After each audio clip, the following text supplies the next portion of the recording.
Nous sommes quelques jours après le coup de tonnerre, vous tournez en rond, Yvan Levaille est impuissant, vous ne savez pas quoi faire. Vous hésitez et puis vous le tentez. Vous tentez quoi? Eh bien vous passez un coup de fil à l'Élysée et vous demandez audience à Nicolas Sarkozy pour qu'il fasse quelque chose, pour qu'il tente d'adoucir le sort de Dominique Strauss-Kahn.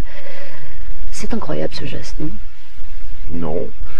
Je vais vous dire, si j'avais eu une bonne relation avec le pape, j'aurais appelé le pape, et je le dis sans plaisanter.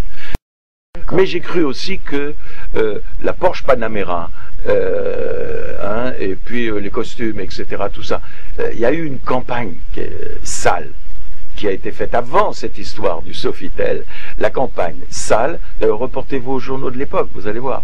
Il y avait déjà des gens qui disaient il roule en Porsche Panamera. Non. Non. Yvan Levaille, que s'est-il passé dans la suite 2806 du Sofitel? Moi je ne le sais pas, est-ce que vous le savez?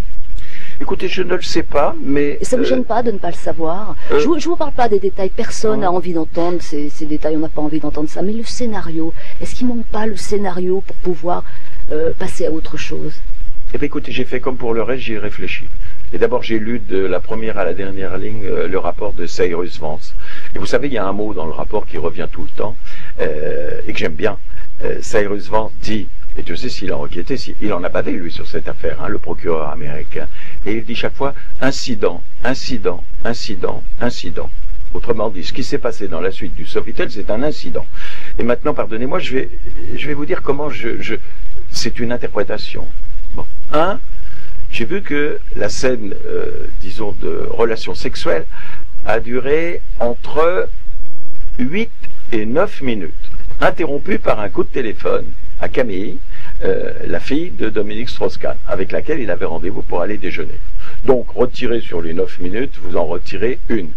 Et maintenant, je suis parti de mon expérience personnelle, et je me suis dit, mais est-ce qu'il m'est arrivé à moi de sortir tout nu de ma salle de bain, une chambre d'hôtel? Et oui, ça m'est déjà arrivé, en entendant du bruit.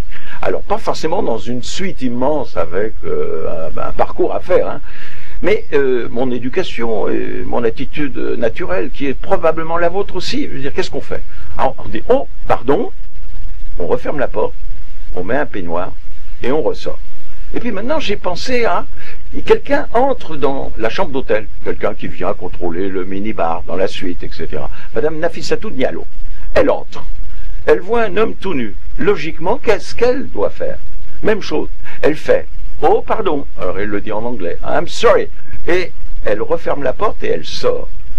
Et là, c'est incroyable.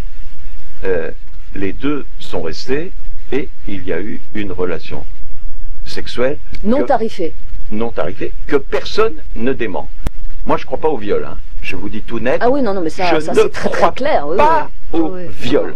Parce que pour un viol, il faut un couteau, un pistolet, etc. Je ne crois pas au... Pas forcément, il faut forcer. Violer, c'est aller contre l'autre volonté. Donc oui, vous avez vu la taille des deux, elle est... Bon, enfin bref. Donc la sexualité des gens, ça fait partie de la vie intime des gens. Et d'ailleurs, je trouve que notre société, c'est très curieux, parce qu'elle a fait des progrès considérables là-dessus. C'est-à-dire, on est beaucoup plus libre. Je croyais qu'on était beaucoup plus libre sur le sexe. Et je découvre, au fond, qu'on l'est de moins en moins. Et il y a une curiosité d'aujourd'hui qui est récente, et qui est une curiosité que je considère comme malsaine. Et je considère que le viol est un crime. Et qu'il est bon. Et puis, vous savez, 75 000 crimes aussi. Mais je sais aussi que sur les 75 000 crimes qui font l'objet de déclarations de viol à la police, et éventuellement qui débouchent en justice, 10% sont des fantasmes et des faux. Voilà.